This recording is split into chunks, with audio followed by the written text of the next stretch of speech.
drapeau Modou Kara Diop responsable politique réew mi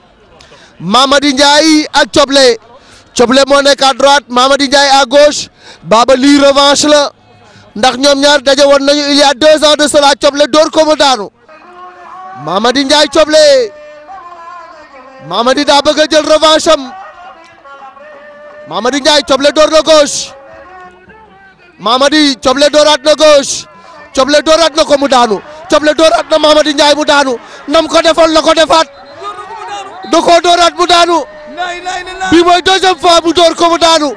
il y a 2 ans de cela dañoo daje woon Thioblé door Mamady Ndiaye mu daanu ñu dajewaat tey Thioblé delloo buum ca boy ba dooraat ko mu daanu. dañoo daje woon ma door ko mu daanu lamb ji bëri woon lool coow boobaak léegi moom bëriwu si man bëri naa si ñaari yoon li tax ma may ko sens ñun ay ndaw lañ dañuy bëre te dañoo yaakaar lamb si lamb.